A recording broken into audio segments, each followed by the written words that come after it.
इसका question number 8 का second part है 2x² + x - 6। इसका find the root of the equation निकालना है by quadratic equation factorisation method से। देखिए कैसे करते हैं। जब भी इस तरह का सवाल हो फैक्टराइजेशन मेथड से करना हो तो आपको पता है x² के बगल में जो होगा वो a कहलाता है, हमेशा याद रखिए। x के बगल में अगर कुछ है 2 3 4 5 कोई भी नंबर है तो वो b कहलाएगा, लेकिन कुछ नहीं है तो इसके बगल में 1 छुपा हुआ है। क्या छुपा है? तो b की वैल्यू कितनी हो गई 1। c की वैल्यू, ये जो नंबर कांस्टेंट होता है यही होता है, लेकिन अगर ये माइनस में तो माइनस के साथ लिया जाएगा। इसी तरह यहाँ पे भी अगर माइनस लगा होता तो b की वैल्यू भी माइनस में होती, -1 लिया जाता, ठीक है। लेकिन प्लस लगा है तो b की वैल्यू +1। अब हमारे सवाल का मुद्दा ये होता है कि जो a है इसको c से हमेशा मल्टीप्लाई कर लेते हैं। क्या करते हैं? अगर a की जगह पे कुछ नहीं होगा तो 1 होगा, तो 1 को उस नंबर से मल्टीप्लाई करेंगे वही नंबर आएगा, तो कोई फ़र्क नहीं पड़ता है, ठीक है। यानी खाली x² होता तो हम खाली 6 को फोकस करते क्योंकि 6 × 6 ही होता है, ठीक है। क्लियर होगी? फिर a की वैल्यू 1 हो जाती है अगर यहाँ पे कुछ ना होता। ओके, अगर है कुछ तो इसको इससे मल्टीप्लाई करेंगे 6 × 12। अब ये जो 12 है इसका हम फैक्टर करेंगे। a को c से मल्टीप्लाई किया, माइनस में था c, अभी माइनस का इस्तेमाल नहीं करेंगे, लगा देंगे, लेकिन फैक्टर में नहीं करेंगे। जब हमने इसके फैक्टर निकाल लिए, ये आया 2 × 2 × 3। फिर हमने इसको ऐसे रीअरेंज करना है कि जोड़ने या घटाने पे बीच वाला नंबर आए, यानी b की वैल्यू आए, यानी 1 आए। जोड़ने या घटाने पे 1 आए और मल्टीप्लाई करने पे जो इन दोनों का प्रोडक्ट है AC जो कि 12 है वो आए। तो हमने इसको रीअरेंज ऐसे किया, 2 × 2 × 3 था, इसको हमने पहले 4 लिख लिया, 2 to the 4 × 3। 4 को 3 से मल्टीप्लाई करेंगे 12 आएगा, और 4 में से 3 माइनस करेंगे, यानी इन्हीं दोनों नंबरों को इस्तेमाल करते हुए 4 में से 3 माइनस करेंगे तो 1 आ जाएगा, ठीक।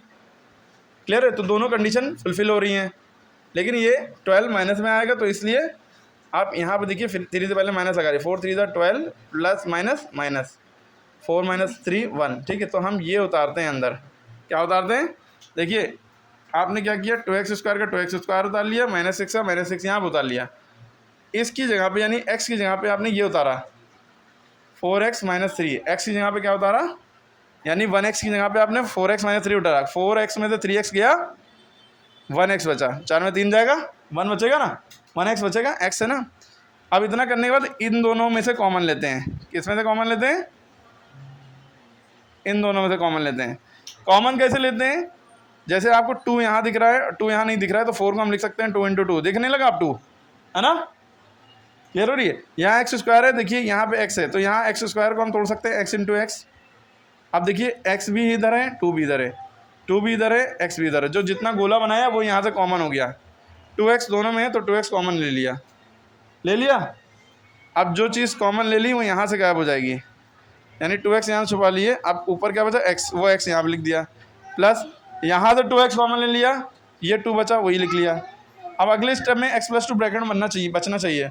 अब 3x - 2 में देखिए, जब दोनों माइनस के साइन हो तब तुम ज़रूर माइनस का ही कॉमन लिए, माइनस का कॉमन ले लिया, वो भी काहे माइनस का 3 कॉमन लें, क्योंकि 6 को हम लिख सकते हैं 3 × 2, 3 2 6।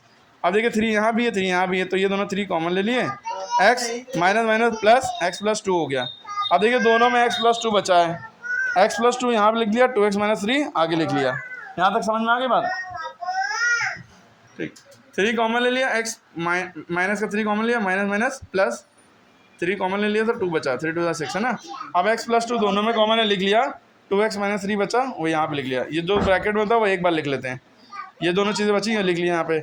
अब दोनों को 0 के इक्वेट कर लिया, इसको 0 के बराबर रखा, +2 उधर जाएगा -2, इसको 0 के बराबर रखा, -3 उधर गया, प्लस का 3, x की वैल्यू निकालना, 2 नीचे चला गया। ओके, उसके बाद आपको ये वाला क्वेश्चन करके बताना है, करके कमेंट में आंसर बताइए, ठीक है।